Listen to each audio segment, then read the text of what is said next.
One of the concerns that I've had for quite some time is the degree to which Australia should be viewed as a sovereign country, managing its own defence force, managing ourselves internally without external interference, and I guess displaying a form of independence from other people.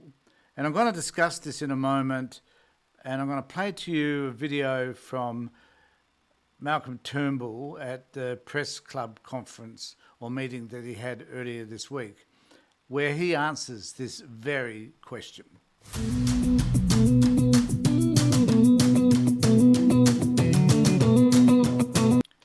So at the Press Club, he talks about a whole range of things, particularly AUKUS, and how the likelihood is that we will never ever receive these submarines that we're paying billions of dollars for, simply because the United States will need those subs for themselves because they aren't producing enough to meet their own needs. It's really interesting press club meeting, and I would suggest that if you're interested in any of these issues, that you have a look on YouTube where it's available, National Press Club Turnbull. And at the end of this, he's asked a really what I think is a pivotal question about sovereignty and where Australia should sit in relation to this. So I'm going to play that video for you so that we can start to think a little bit more about our gaining of our own independence rather than relying on someone like the United States. And this is what he has to say. Melissa Code from the Mandarin. You talked about hope not being a strategy and invited us all to think more seriously about looking in a clear-eyed way at the facts and the risks that face us.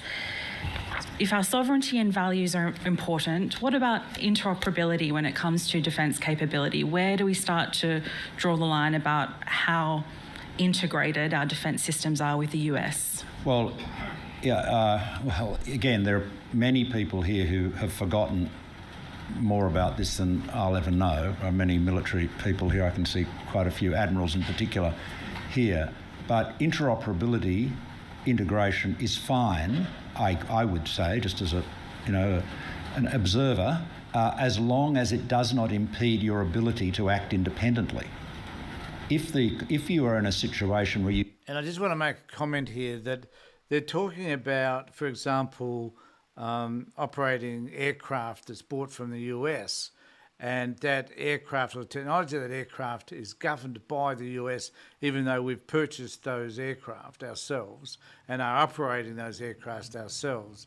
But the durability of those aircraft is based on our cooperation with the United States. For example, they could change the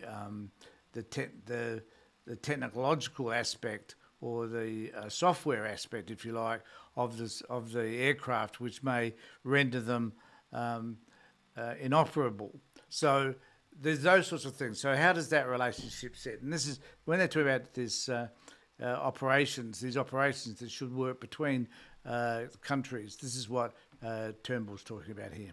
You cannot actually operate your own weapon systems, capabilities, fly your planes, sail your submarines without the supervision of another country, then it isn't truly sovereign. And of course, this is one of the criticisms made of the nuclear-powered submarine plan.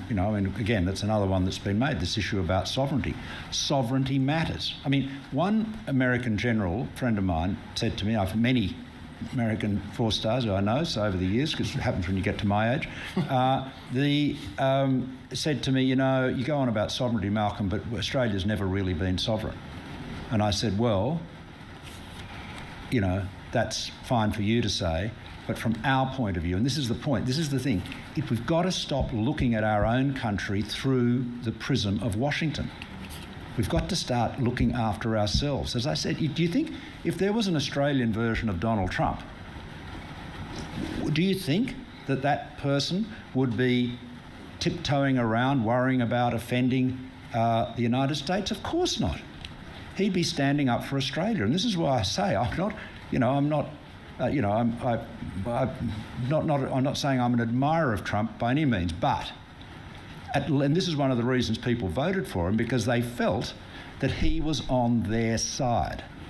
Okay, and that's that's the challenge for our leaders, and they've got to be able to stand up. And if that means you get a brickbat or a Truth Social post, saying you're weak and ineffectual, you don't know anything about China, then you should.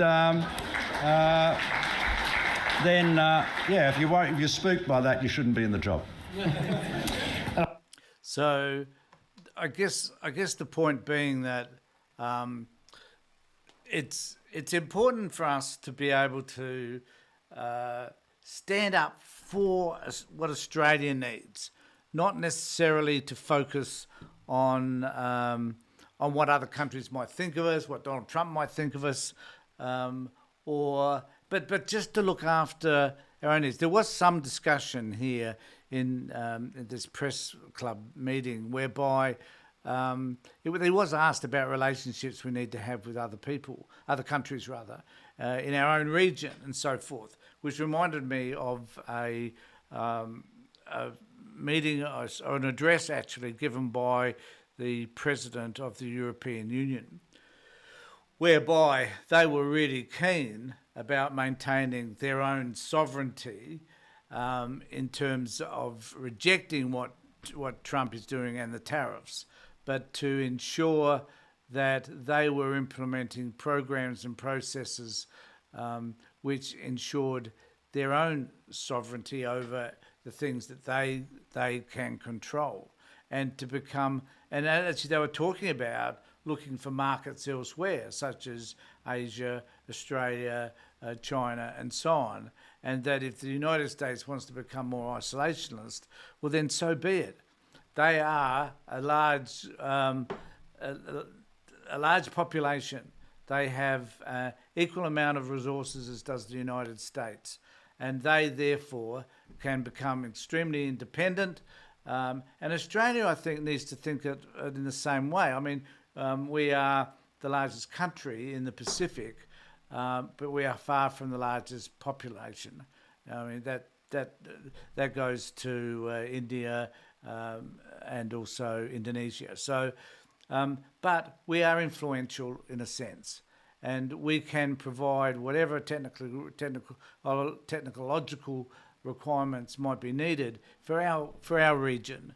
And that we can look to Europe to help us to supply, as Malcolm Turnbull talked about in terms of the French and their submarines, may not be up to the same standard, but may certainly meet our needs in the short term.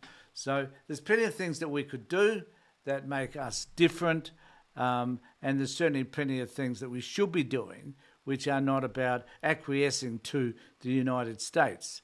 So let me know what you think in the comment section below. Do you agree with Malcolm around that? Do you agree that we should perhaps look after our own sovereignty, ensure that our needs are taken care of first and above everybody else's? So let me know what you think in the comment section below. I'll be quite eager to hear from you. In the meantime, take care, look after yourselves, and more importantly, be safe.